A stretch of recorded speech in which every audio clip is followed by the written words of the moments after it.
और इस बीच बढ़ते ही आगे हापुड़ के धौलाना में शनिवार को अवैध पटाखा फैक्ट्री में हुए विस्फोट में अब तक 13 लोगों की जान जा चुकी है। बाकी घायलों का इलाज चल रहा है और इस घटना ने 34 परिवारों को तबाह कर दिया। फिलहाल पुलिस ने फैक्ट्री मालिक को गिरफ्तार तो कर लिया है, लेकिन इस हादसे ने कई सवाल खड़े कर दिए हैं कि आखिर 13 मौतों का जिम्मेदार कौन।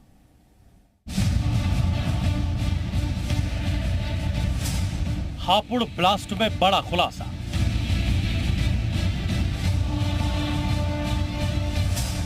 फैक्ट्री में बनता था मौत का सामान।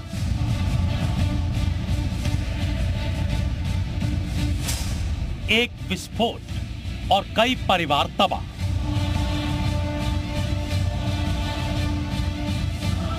हापुड़ में अवैध पटाखा फैक्ट्री में हुए धमाके में अब तक 13 लोगों की मौत हो गई, जबकि 15 से ज्यादा लोग बुरी तरह झुलस गए हैं। हादसे के बाद मौके पर अफरा तफरी मच गई।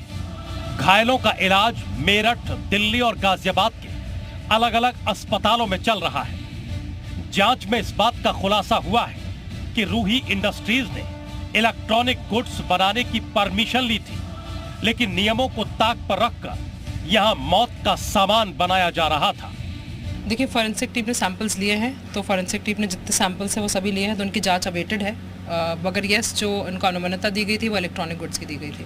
अभी हमारी पुलिस टीम लगी हुई है कि जो ओनर्स हैं उनको पकड़ के पूछताछ करी जाए, तो our police teams are at it. कल रात तक 12 लोग मृतक थे, 21 घायल थे। अभी एक और दुखद मृत्यु की सूचना आ रही है। बस एक धमाके में 34 परिवार तबाह हो गए। धमाका इतना तेज था कि लाशें हवा में उछलकर 50 मीटर दूर जा गिरी। फैक्ट्री का गेट 12 फीट ऊंचा है, जबकि छत की ऊंचाई 25 से 30 फीट के आसपास थी।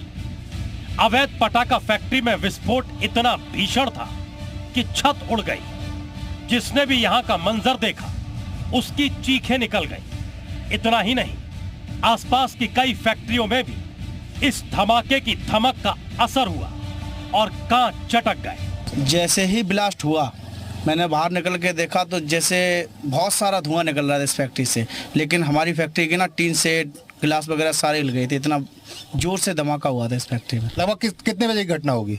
ये लगभग ऐसी होगी 2:30 बजे की समथिंग की घटना।